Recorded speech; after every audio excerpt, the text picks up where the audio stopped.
Estamos de volta com Frente a Frente, que hoje recebe o primeiro vice-presidente da Assembleia Legislativa de Alagoas, o deputado Francisco Tenório, do PMN, o Partido da Mobilização Nacional.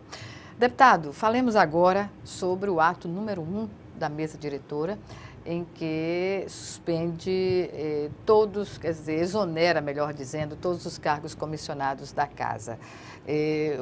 O que motivou essa decisão? Olha, Aurélia, isso é uma questão de aplicação da legislação pertinente. Veja bem, a mesa anterior, ela ficava na responsabilidade da nomeação ou demissão do funcionário, mesmo que fosse do gabinete do deputado A ou B. Havia uma resolução que já determina, existe essa resolução, que determina que os cargos de confiança do gabinete do deputado seja determinado a sua nomeação ou exoneração pelo deputado diretamente ao setor de pessoal. O que é que houve com esse ato? Foram feitas todas as demissões para se fazer agora conforme a resolução, que tem um disciplinamento próprio para isso. Uma resolução nova ou não? Não, a resolução já existia, a resolução que foi aprovada anteriormente e a mesa não estava aplicando. Essa nova mesa, vamos dizer assim, por um maior zelo com a questão da legalidade dos atos, com a responsabilidade de cada um, então aplica a resolução no sentido de que cada parlamentar seja responsável pela indicação, nomeação e exoneração do seu assessor direto com o setor de pessoal da Casa, com a direção de pessoal. Então, a partir de agora, o gabinete do deputado é que vai determinar a exoneração ou admissão, primeira admissão ou exoneração dos seus cargos comissionados. Dos seus assessores. Não precisa exatamente. Mais passar pela mesa diretora. Pela mesa diretora, não. É responsabilidade de cada deputado. Cada deputado que indicar o seu assessor, que nomeia o seu assessor e que demite o seu assessor. Não precisa a mesa se reunir para demitir um funcionário ou para nomear um funcionário do gabinete do deputado Francisco Tenório. Isso muitas vezes gera até cria uma tempo, burocratização, uma perca de tempo tal desnecessário, que cada deputado agora é responsável pelos seus atos de nomeação e exoneração dos seus assessores. Deputado, e a revisão, digamos assim, o que atende à resolução, o ato que atende à resolução agora por meio dos gabinetes, a publicação deve acontecer também em número totalizado ou será uma publicação periódica, digamos? Não, acredito que automática? Vai haver uma correria no sentido de renomear alguns, de nomear novos nesse momento. Para não haver prejuízos, né, para os comissionados. Exatamente. E depois desse ato inicial, aí sim, as nomeações vai ser a cada caso. Cada caso vai ter sua exoneração, sua nomeação, mas nesse momento atual vai ser uma correria para se evitar prejuízo dos servidores que estão trabalhando.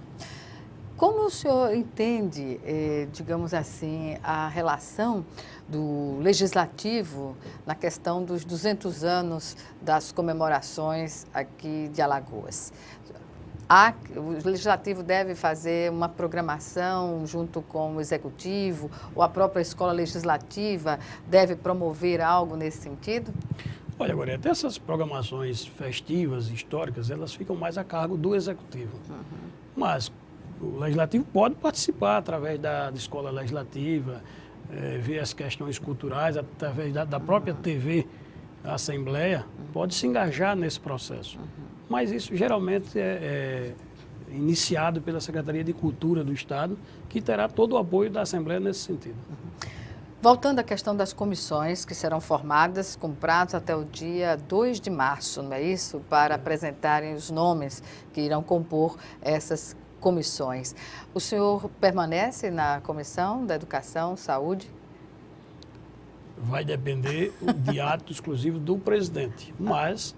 O senhor tem interesse de se manter? Tenho interesse de continuar na comissão que eu faço parte hoje, né? Educação e Saúde. Mas aí vai depender desse entendimento, vamos dizer assim, de bloco, do entendimento da correlação de forças no plenário também, essa né? correlação de forças políticas no plenário. Eu acredito que vai dar certo e eu deverei permanecer nessa comissão também. Deputado, a partir de agora, quando o senhor fala assim que pode ter uma postura diferente do deputado Luiz Dantas na tolerância do tempo, que é uma questão que o senhor sempre pontua durante a sua participação no plenário. para isso, o senhor conta também com a sua experiência na bancada federal, que o senhor já participou do Congresso? Não tenho dúvida, Gorete, a bancada federal, a Câmara Federal, ela é mais rígida nessa questão, até pelo número excessivo de postulantes a falar. Olha, lá são 513, aqui são 27.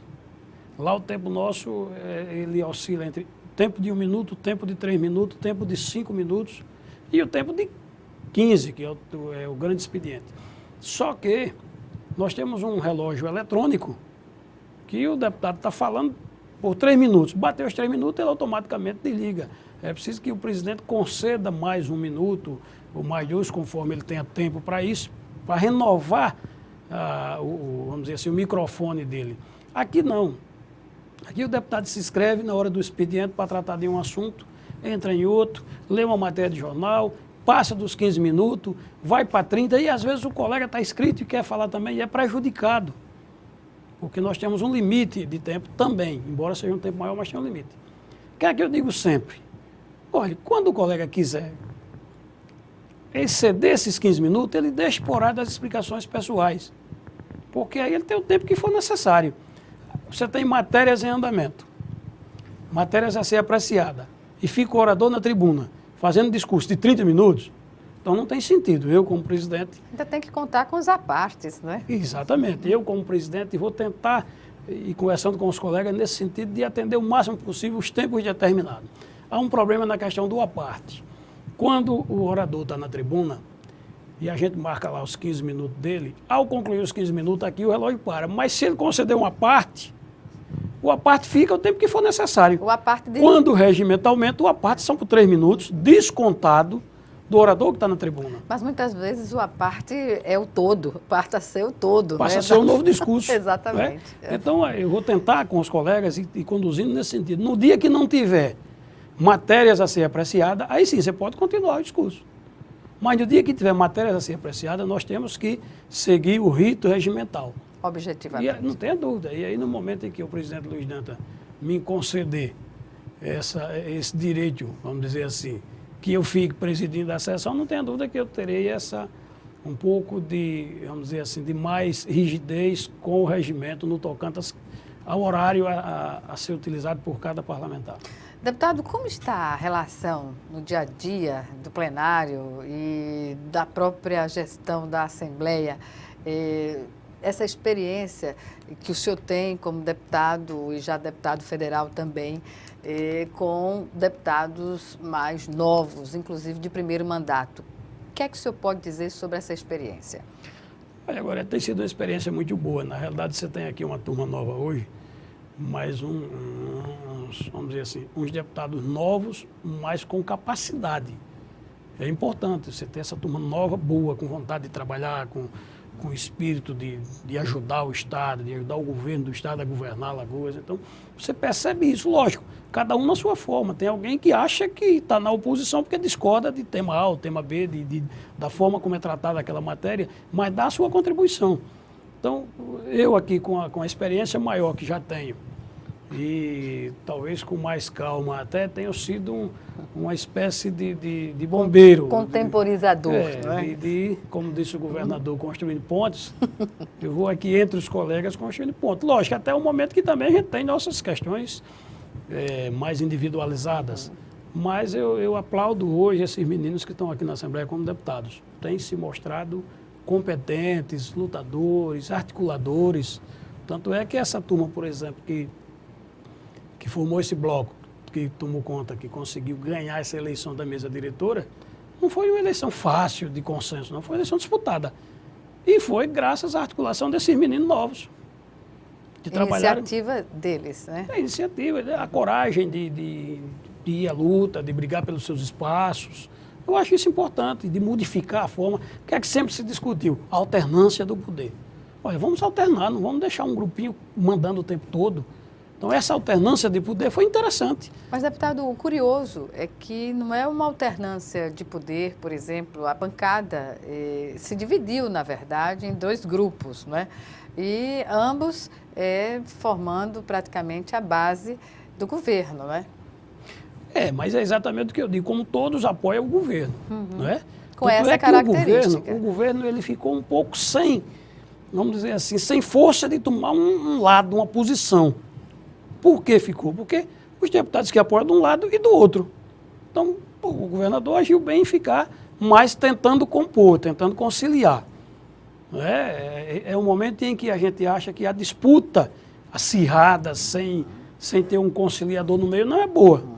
Mas a disputa com conciliações, com quebra de arestas, ela termina sendo salutar.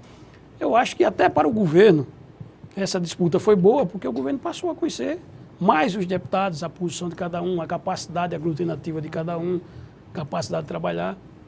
E nesses momentos que começa a se aflorar o interno de cada um. Nessa nova relação da mesa, a mesa que foi eleita, e a relação com os servidores, o que se pode dizer? Conquistas já adquiridas, claro, serão mantidas, mas o que se prenuncia na relação da mesa com os servidores da casa? Olha, pelo que eu conversei com os deputados, é a melhor possível. Até mesmo com alguns servidores, a presidente do sindicato já conversou comigo. Acho que nós vamos ter um bom relacionamento com os servidores, até porque nós temos que valorizar os servidores da casa. A casa não são os deputados são parte da casa. A casa é esse corpo que nós temos todo de funcionário. Isso é importantíssimo. O plenário aqui, eu fico ali, às vezes falando, e olha, nós temos os servidores que amam aquilo ali, que vivem aquilo ali, tem que ser valorizados. Então, acho importante essa relação entre os servidores e a mesa, lógico, respeitosamente. Não vamos aqui dizer que vamos atender todas as demandas dos servidores, mas vamos discutir todas elas e vamos encontrar as alternativas. Jamais se vai, com o meu aval, tirar, vamos dizer, direitos adquiridos de forma alguma. Não tem meu aval para isso. Eu serei um deputado defensor do bom relacionamento da mesa com os funcionários e lutaremos por isso. Como vice-presidente hoje da mesa diretora, o que é que o senhor poderia destacar de uma boa gestão da mesa anterior? A mesa anterior não teve tantas dificuldades, não. O primeiro havia uma unanimidade dos deputados. Houve negociação com os funcionários. Não, vamos dizer assim, não conseguiu pagar a demanda total dos funcionários, mas se conviveu, né? Se entrou em harmonia, houve acordo. Então, quando há acordo, esses acordos, quando há acordo, é porque é bom para as partes. Eu acredito que não teve tantas dificuldades. Há alguma dificuldade de caráter interno, de discordância de um com o outro, tal, mas do ponto de vista geral, a mesa correu bem. Deputado Francisco Tenório, vamos chamar agora o nosso segundo e último intervalo. Já estaremos de volta.